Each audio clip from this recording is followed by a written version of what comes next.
Hey everybody, this is Eric for the Little Whitehouse, and we just got back from up north. We were up there visiting the, Corey, and dealing with the adoption stuff and all of that. But I came back here. I noticed that my plant was a little bit discolored on Friday or Thursday afternoon before we left.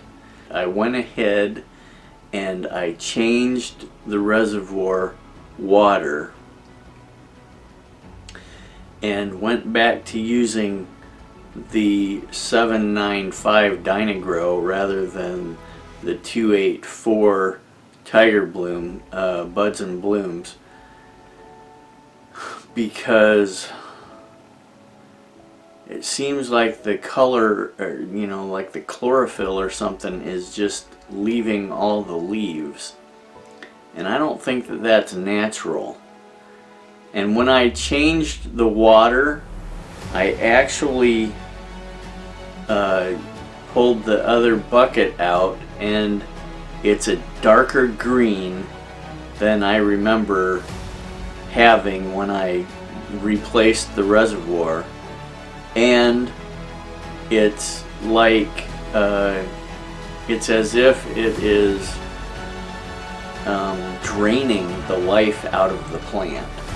It smells like cabbage. It's a cruciferous vegetable, and it actually, I can smell a cabbage smell coming from the bucket of nutrients that I just abandoned. So let me know what you guys think, and any advice that you can give me would be great.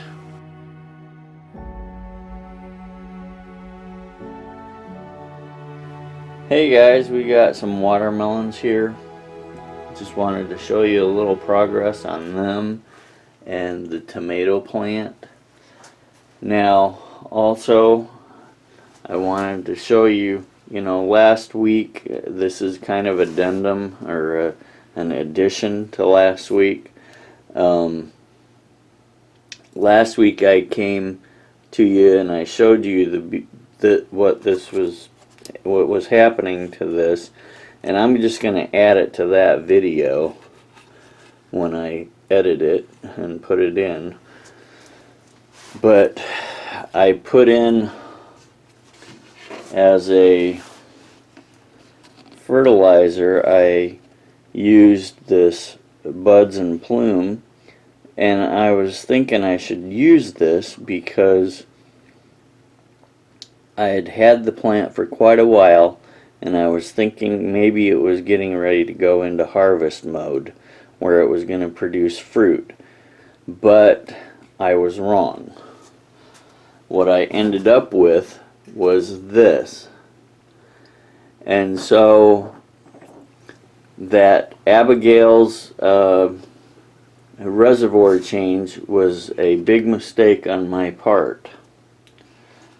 Last week when I came back, I saw this, and I immediately changed my reservoir again back to this.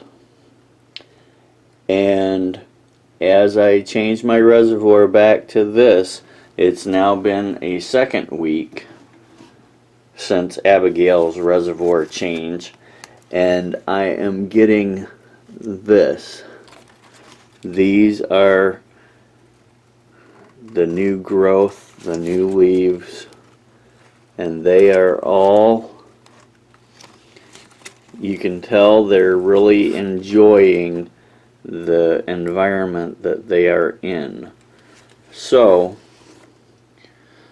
that was a near disaster averted. Don't forget that we got a free TubeBuddy link in the description box below. Head on over there and download TubeBuddy. It's a great tool to use for your YouTube channel. Also, if this is your first time here, please subscribe, hit the like button, and click on that notification bell if you want to see more videos. Anyway, that's my 2 cents for the day. Thanks for watching. God bless, and see you next time.